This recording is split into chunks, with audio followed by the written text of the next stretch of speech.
anxiety about the unknown. I could hear the steps walking up the stairs. For reals, I was literally He had hiding all under black the bed. eyes. There was no white in All of a his sudden, eyes. this huge object with lights was on top of us, and it made no sound. The anguish. She's probably just worried about the life that she just left, about maybe the house. The It fear. wasn't like the house itself cracking, but the floorboards next to us cracking. Yes, this happened.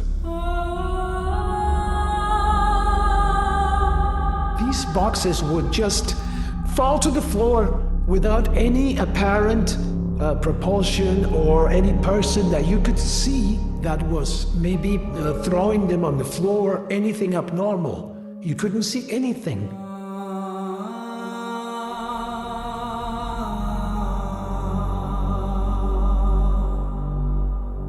Hi, and welcome back to Yes, This Happened.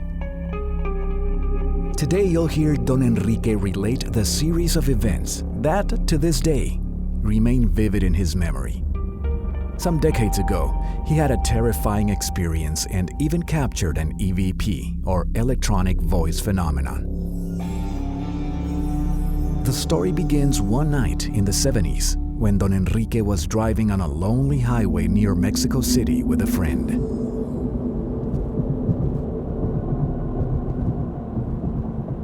We were talking about buried treasures, things like that. And this friend told me that he had another friend that had land or a property with a very old house, which was being used as a warehouse for shoes because he was dedicated to the shoe business. He had 3 or 4 shoe stores in Colonia Mixcoac, and I was very interested, and I commented that I had a metalloscope and that it wouldn't be a bad idea to go see if the metalloscope registered something metallic, maybe underground in that land.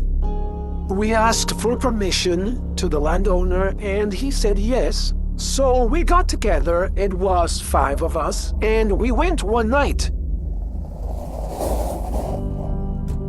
To gain access to this property, you had to open a gate. And there was a post with a switch to turn on the light. One of those old switches that have a big, heavy lever in order to turn on the electricity at the location.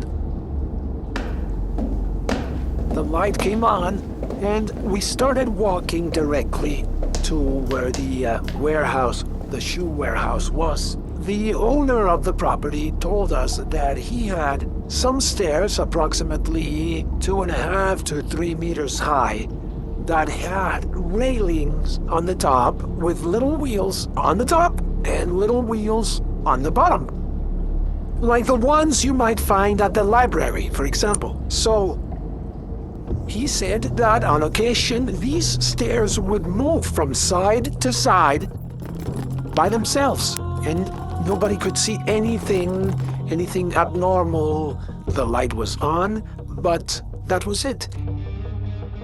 And this place was full of shoe boxes, so sometimes, according to him, these boxes would just fall to the floor without any apparent propulsion or any person that you could see that was maybe throwing them on the floor, anything abnormal. You couldn't see anything because on the other side of the shoeboxes there was a wall, so there was no way for someone to push them. Regardless of the story his friends told him about the wheeled staircase and the self-moving boxes, initially, the place looked just like a run-of-the-mill old warehouse. But something quickly transformed it into what was the beginning of an experience that Don Enrique will never forget. And when they arrived at one of the rooms in that enormous house used as a warehouse, we could see in that room that it was closed with a wooden door that had the classic metal sheet with a padlock in order to close it and then just lock it with a lock. So we got there and we started listening to the door slamming, and I immediately thought that there had to be a trick to this. Someone is pulling it with a string, or someone left a window open, something that was provoking this. But to our surprise, when we opened those doors, we saw that it was a room completely closed. There were no windows, there was nothing there, there were no wires or anything. So once we were inside the room, we were checking it out, and I remember that I had a portable tape recorder that I had just bought. Back then it was probably the early 70s, mid 70s. One of those regular tape recorders, about 12 centimeters long by 5 or 6 width. And it used cassettes, which was the brand new thing back then. So since the moment we entered the property, I turned on the tape recorder and I had a cassette. It was a 1 hour, a 60-minute cassette.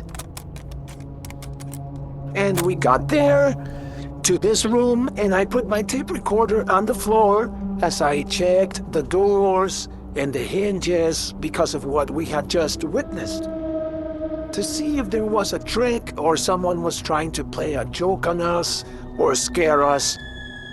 So I left it on the floor and we were looking around and we didn't find anything abnormal.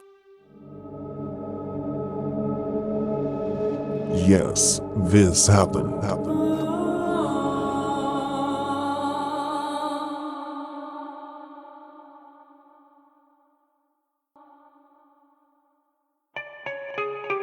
Don Enrique and his friends have been exploring the old warehouse, trying to find any clue of what it was that slammed the door.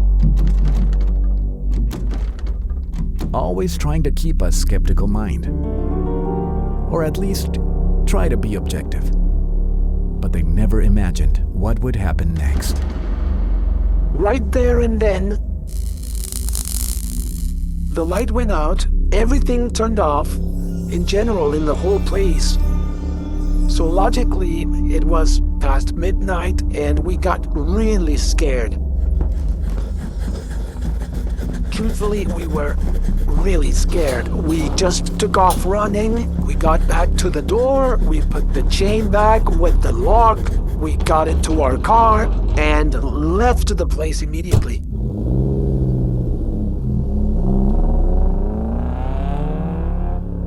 But right there, I remembered, oh my gosh, I forgot my tape recorder. Let's go back, guys.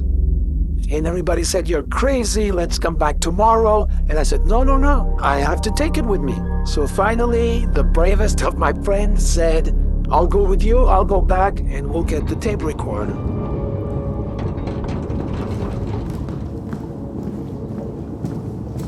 We noticed that the light was on again, electricity was back on. And just, I didn't mention this, but when the light went off at the location, everyone around us in the little town had light, except that property. So I finally get the tape recorder, we walk out, we cut the electricity again, we closed up again, and we left.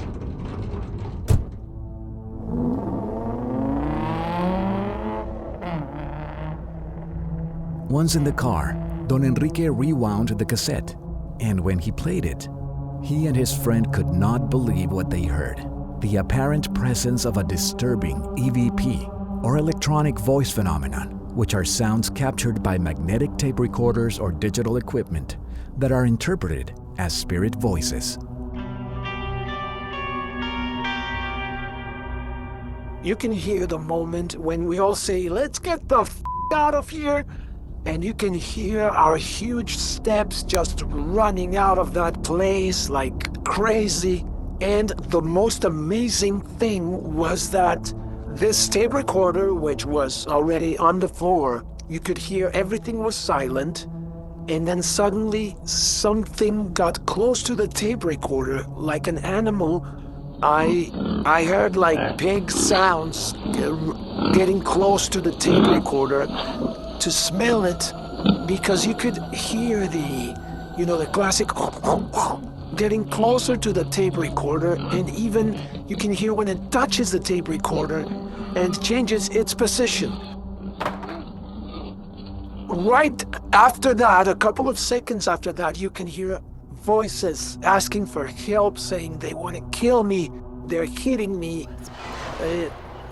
These horrible and strange sounds like I'm dying. You could barely make out what the people or the voices were saying. And there was no reason for a recording to be there. It was a brand new tape. I was testing this new tape recorder I had bought. And there was nothing originally on that tape. And every time our friends and I would listen to this recording, like they usually say, we would shit our pants. And they would say, yeah, just stop the recording. And we knew there was no trick, and we had no reason to lie. Faced with these terrifying recordings of what appeared to be lost souls, Don Enrique decided that his only option was try to help. So we took these recordings to a priest that was very interested in the paranormal and ghosts and stuff like that, and we invited him to go to this location to do a mass for the people that we would hear screaming on the recording. So on the floor, he drew a David star with a circle outside it. And it was an overcast day, and it was cold. It was approximately noon, and the priest asked for a chair. And he started praying. His eyes were fixated somewhere in the ceiling, and they looked white. And even though it was a cold, overcast day, the priest was sweating. The priest was sweating like you cannot imagine. He was soaking wet, just sitting, like this. So when he comes out of this trance or whatever he was doing, and he finally turned to us and told us, even if there's a buried treasure here, just leave it. There are a lot of spirits, good and bad, and they fight each other. That's why boxes fly all around. That's why the stairs move by themselves. Just leave it alone, and that's it. And at that same time, when he did the consecration, there was an old vehicle outside, right outside. It was an old vehicle, and very clearly, very loudly, you could hear someone hitting the hood of that car, and you couldn't see anyone. And after that, we never went back. That was the only paranormal experience I've had in my life, but it was a very impressive one.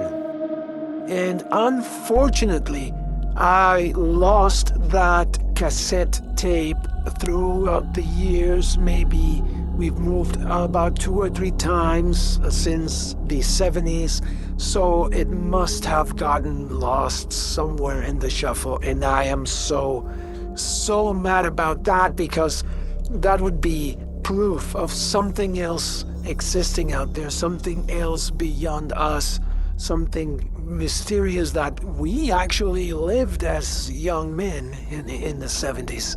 And that's my story. On the one hand, EVPs are considered by enthusiasts to be a form of paranormal phenomena that includes static or other noises in the recordings.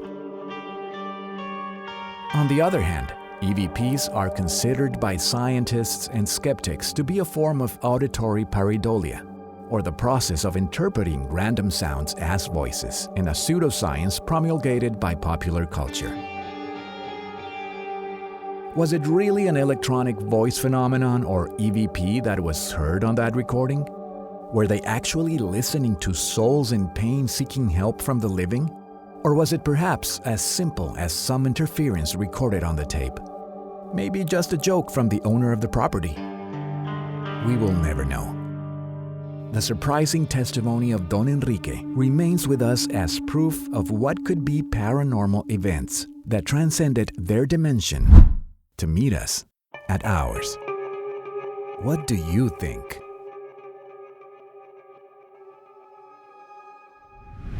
On the next episode of Yes, This Happened.